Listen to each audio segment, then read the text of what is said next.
professora de História e hoje iniciaremos nossa aula com o tema A Presença Humana na América. Essa aula, pessoal, é referente aos sextos anos, tá certo?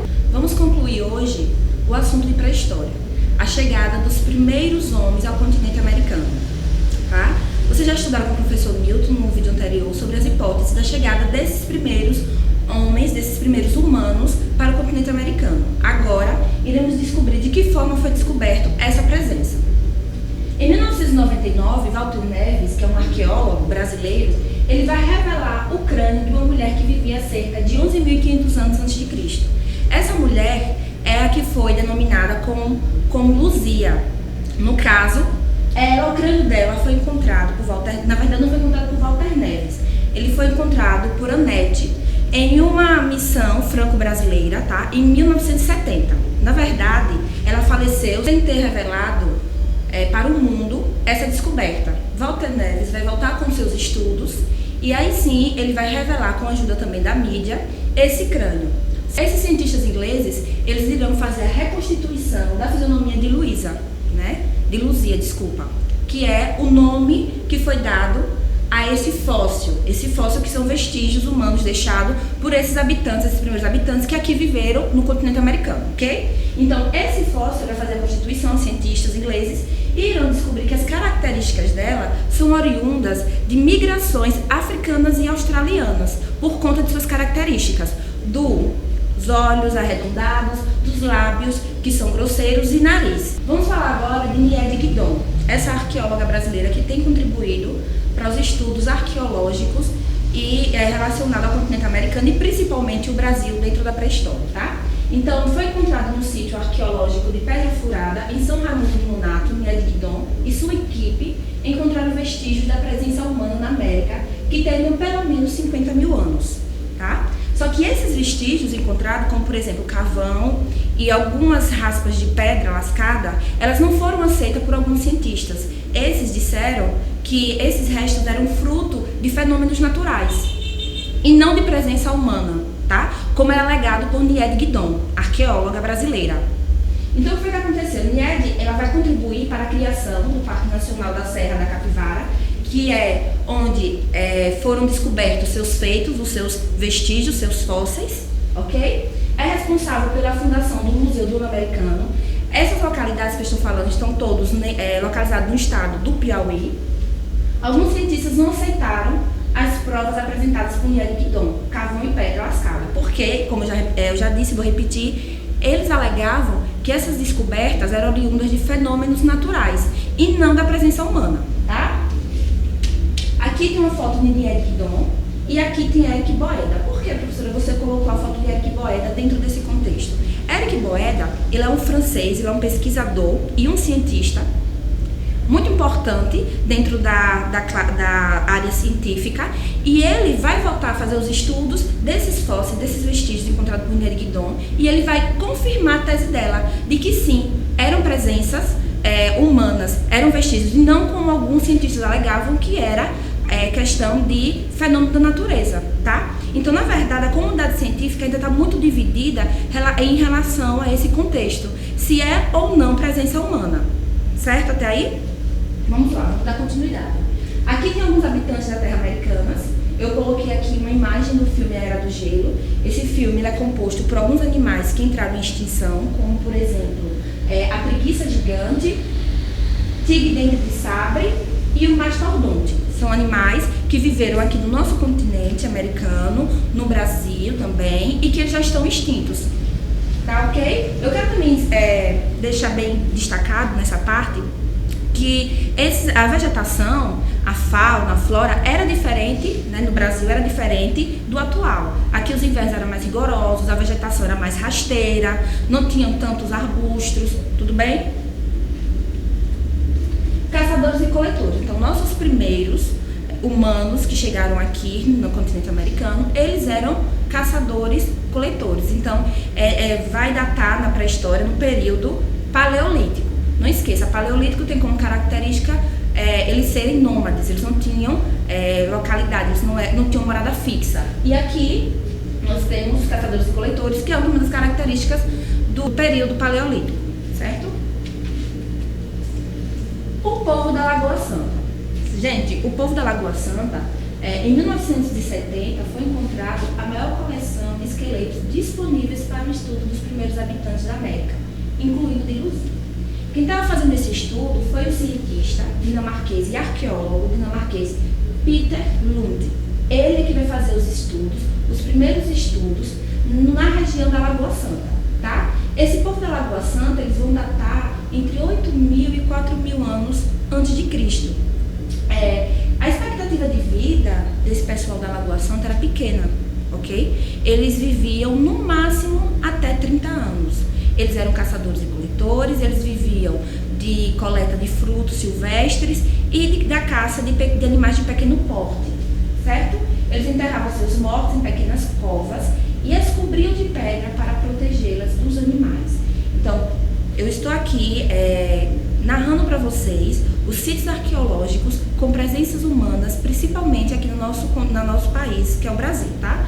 Falamos sobre Mied-Guidon, agora Lagoa Santa, que, quero também destacar, foi na Lagoa Santa, em Minas Gerais, que foi descoberto o crânio de Luzia, o fóssil mais antigo do continente americano, que se data até então, né? Até agora.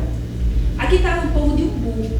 O povo de Umbu, eles se localizavam nas florestas da região sul e sudeste do Brasil. Esses povos, eles eram habilidosos com o trabalho de pedra. Então, eles construíam facas cortantes, anzóis, flechas, arco. Tudo isso era feito com pedra. Eles tinham um manuseio muito bom para a construção desses objetos, tá? Povos responsáveis pela propagação dos primeiros habitantes pelo território brasileiro. Propagação, gente, é o estado de espalhar. Eles se espalharam pelo território brasileiro. Então, eles saíram dessas florestas sul e sudeste para todos os territórios, ok? É isso que é propagar, é o estado de se espalhar. O povo de Umbu possuía variedade de objetos, como um arco e flecha e de boleadeira. Por que eu destaquei e coloquei no lado essa imagem de boleadeira? Porque é utilizada até hoje, principalmente no Rio Grande do Sul, tá? A boleadeira, ela serve para prender os animais. É esse objeto que está com as bolinhas aqui no lado do rapaz, da foto. É utilizado para deixar os animais imobilizados, ok? Agora vamos falar dos povos de Sambaquis, tá? Eles não precisavam mudar constantemente, então se eles não precisavam mudar-se constantemente, eles eram o quê? Sedentários, ok? Por quê? Porque eles tinham abundância de alimento. Esses povos de Sambaquis, eles ficavam localizados próximos a rios, a mares, principalmente aos mares e lugares que tivessem água doce. Eles escolhiam um lugar elevado, perto da praia, em especial se havia água doce por perto. Alimentavam-se principalmente de peixes e moluscos. Esses moluscos, gente, é o que a gente conhece hoje como maçuni, tá? São conchinhas que eles pegavam à beira-mar, com a ajuda do fogo, abriam essas conchinhas e comiam os moluscos que tinham dentro. Ela disse que eles sobreviviam da pesca, da alimentação desses moluscos e de algumas colheitas de alguns frutos, tá? De alguns poucos frutos silvestres existentes na região. Montes formados por restos orgânicos e de conchas chamadas sambaquis. Então, sambaquis por conta que eles colhiam esses frutos e eles viviam onde? Em elevações. Essas elevações, quando eles se alimentavam dessas conchas, eles deixavam naquele local. E esse acúmulo de concha ficou denominado sambaquis. Aqui uma imagem de um monte, de uma elevação onde eles viviam, que tem conchas, tá vendo?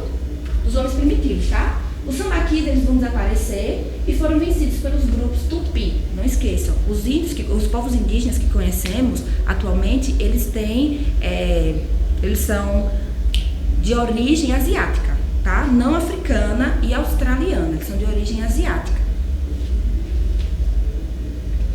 Aqui, os povos dos sambaquis, a agricultura e as ceramistas da Amazônia. Aqui tem Ana Roosevelt, essa moça é uma arqueóloga, tá? Ela veio para estudar os homens primitivos da região amazônica.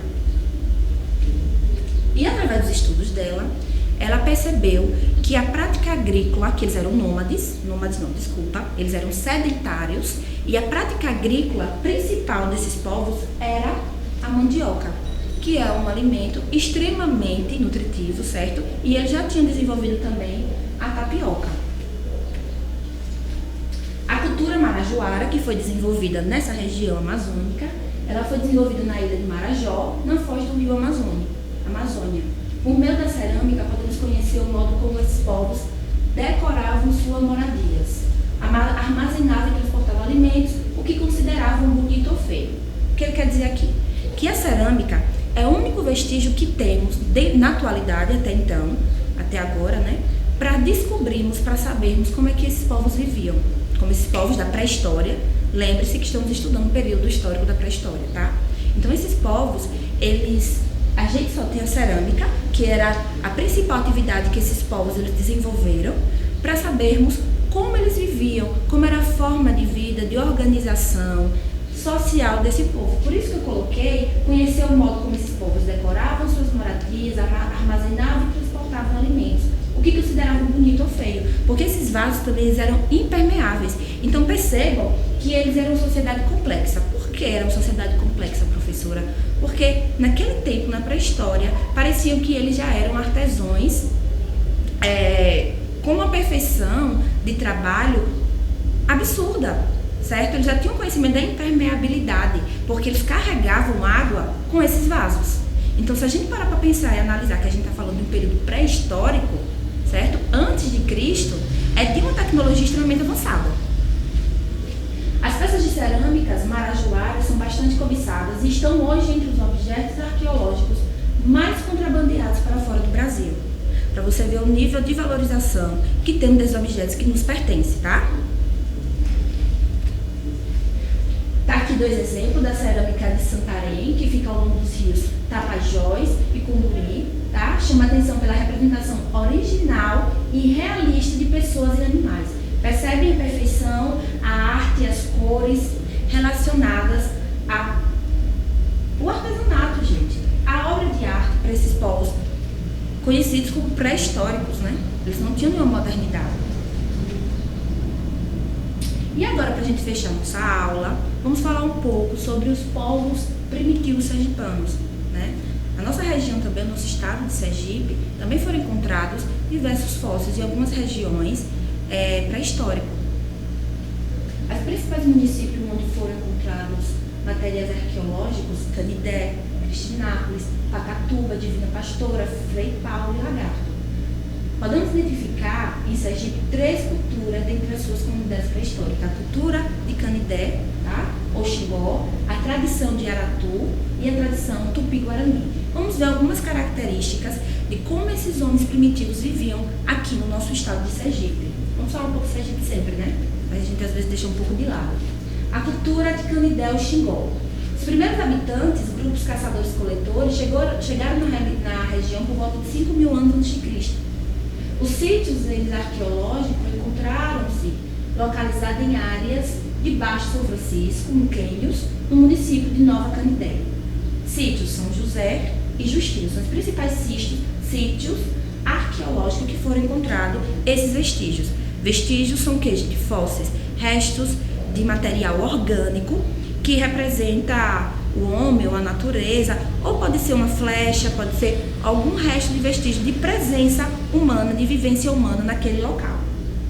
Tradição do Aratu, presentes em grande parte dos sítios arqueológicos sergipanos, datação século V e o século XVII d.C., localização toda a faixa litorânea, norte de Pacatuba e sul de Cristinápolis, sítios Fortuna, o nome de um sítio, né, localizado que é no município de Divina Pastora, que tem a predominância da tradição do Aratu, aldeamentos próximos a riachos afluentes e áreas de floresta, atividades como a caça e a coleta. São algumas características da tradição do Aratu. A tradição Tupi-Guarani, que eles vão datar a partir do século XIX, é uma datação mais recente. Ocuparam áreas litorâneas próximas aos rios e florestas, como Bacia de São Francisco, Japaratuba, Sergipe, Vaza Barris, Piauí e Real. Atividades como caça, pesca e mandioca. Então perceba uma característica aqui diferente das outras culturas. Na tradição Tupi-Guarani temos a mandioca. Mandioca já caracteriza o quê? Um processo de quê? Desenvolvimento agrícola. Processo de desenvolvimento agrícola na pré-história, meninos, é o quê? Período neolítico.